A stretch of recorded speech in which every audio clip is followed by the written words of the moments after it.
नमस्कार विद्यार्थियों, BA part first की समाजशास्त्र की इस ऑनलाइन क्लास में आप सभी का स्वागत है।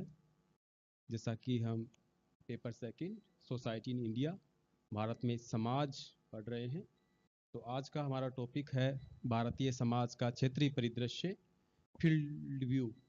उस परिदृश्य के मुख्य घटक कौन कौन से हैं। जैसा कि हम जानते हैं कि हमारा जो भारत का समाज है वो एक बहुलता युक्त या बहुल समाज या प्लुरल सोसाइटी है।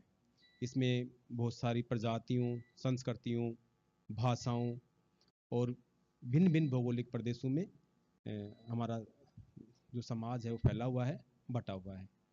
लेकिन इन सब विशेषताओं के बावजूद भी हमारा देश का एक एक संविधान है जिसमें समाज के सभी वर्गों का, सभी लोगों का इसमें क्या ध्यान रखा गया है।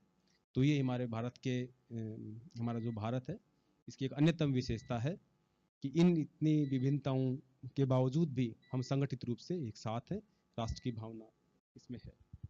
तो आज हम भारतीय जो समाज है इसके जो क्षेत्रीय परिदृश्य के हैं, इसके मुख्य घटक कौन कौन से हैं, इसके बारे में हम एक एक लेकर इसमें चर्चा करेंगे। तो पहला है इसमें भौगोलिक परिदृश्य।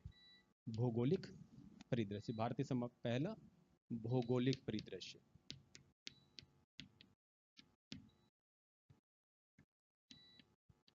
भौगोलिक परिदृश्य, जियोग्राफिकल व्यू। जियोग्राफिकल,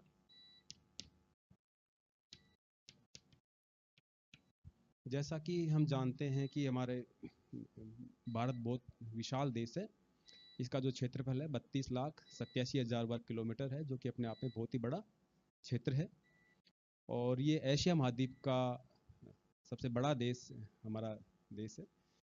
इसमें वैसे देखें तो इसमें मोटे मोटे भौगोलिक रूप से 5 भागों में इसमें बांटा गया है। जैसे उत्तर का पर्वतीय प्रदेश है, पश्चिम का मरुस्थल है, गंगा और सिंधु का जो मैदान है पूर्वोत्तर भारत है, और दक्षिण का पठार है।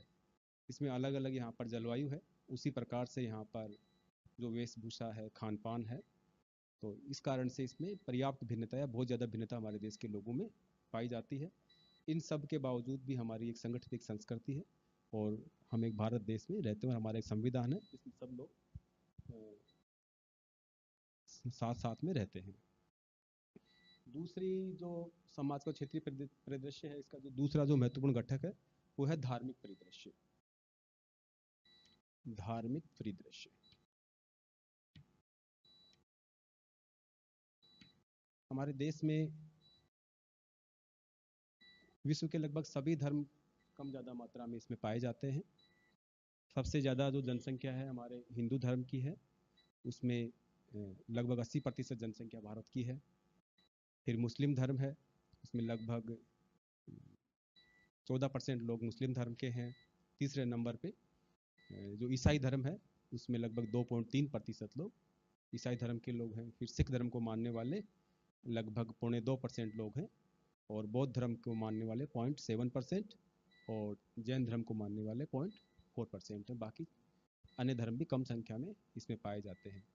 तो इतनी धार्मिक विभिन्नताओं के बावजूद भी इतने सारे लोगों का एक साथ में रहना, ये भारत की एक अपने आप में एक एक अन्यतम विशेषता इसमें मानी जाती है। और इनमें क्षेत्रीय विभिन्नताएं भी बहुत सारी हैं। किसी जगह पर हिंदू बहुत हैं, कहीं पर मुस्लिम बहुत हैं, कहीं पर ईसाई बहुत हैं, फिर भी सभी लोग वहाँ पर साथ साथ यहाँ पर भारतीय समाज में रहते हैं। बात आती है भाषाई विविधता की, भाषाई परिदृश्य की। भाषाई विविधता, भाषाई परिदृश्य, हमारे देश में लगभग 179 भाषाएं, 179, और बहुत सारी जो बोलियां हैं, लगभग 1500 की लगभग बोलियां बोली जाती हैं। भाषा एक बड़ी इकाई है। बोलियां जो भाषाओं की जो उपभाषाएं होती हैं उसमें बोलियां इसमें शामिल हैं। और उसके बावजूद हमारी जो राष्ट्रभाषा है वो हिंदी है। और हमारे संविधान में लगभग 22 लगभग नहीं, पूरी एग्जैक्ट 22 भाषाओं का उल्लेख इसमें किया गया है। कई बार राजस्थान के विद्यार्थियों के लिए आरपीएससी में क्वेश्चन भी आता है कि राजस्थानी भाषा संविधान की अनुसूची में शामिल है या नहीं है। तो राजस्थानी भाषा उन 22 भाषाओं में अभी तक शामिल नहीं हो पाई है। आगे बात आती है क्षेत्रीय परिदृश्य की। क्षेत्रीय परिदृश्य, क्षेत्रीय परिदृश्य में हमारे देश में क्या है कि कई क्षेत्र तो बहुत ज़्यादा विकसित हैं, कई बहुत कम विकसित हैं। तो इस तरह की विषमताएं भी हमारे देश में पाई जा रही हैं, लेकिन धीरे धीरे उन विषमताओं में कमी आती जा रही है। सरकार प्रयास कर रही है कि सभी क्षेत्रों का समान तरीके से इसमें विकास हो, और सभी क्षेत्रों का समान विकास होगा तो देश में बंधुत्व और समानता की भावना फैलेगी, जो हमारी राष्ट्र की एकता को मजबूत इसमें करेगी। अगला जो समाज का जो क्षेत्रीय परिदृश्य का जो घटक है उसमें है भारत का प्रजातीय परिदृश्य। प्रजातीय परिदृश्य, प्रजातीय परिदृश्य।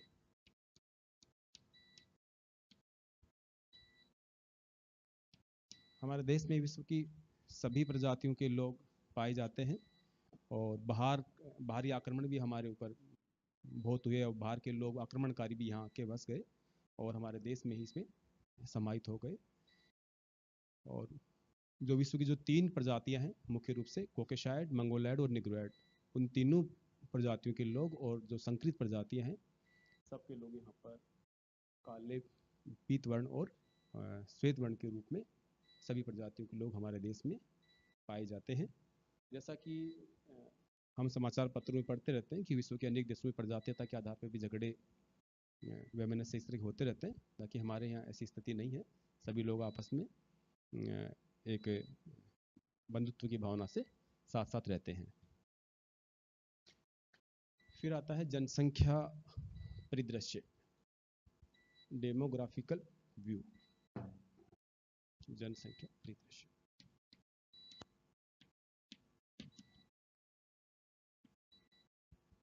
वर्ष 2011 की जनगणना के अनुसार हमारे देश की जो जनसंख्या है लगभग 121 करोड़ है। जो जनसंख्या के आधार पर हमारा जो भारत देश है विश्व में दूसरे नंबर पे आता है। सबसे ज़्यादा जनसंख्या चीन की है और दूसरे नंबर पर हमारा भारत देश है, और क्षेत्रफल के आधार पे हम 7वें नंबर पे आते हैं। तो इस जनसंख्या में भी बहुत सारे जो अलग अलग जो क्षेत्र हैं उनमें बटी हुई है। कहीं पर इसका घनत्व बहुत ज़्यादा है, जैसे उत्तर प्रदेश में सबसे ज़्यादा घनत्व उत्तर प्रदेश और बिहार में, और राजस्थान में बहुत कम घनत्व है। इसमें धर्म के आधार पर, जाति के आधार पर भी कई विभिन्नताएं, इसमें क्षेत्रीय असमानताएं और विभिन्नताएं पाई जाती हैं।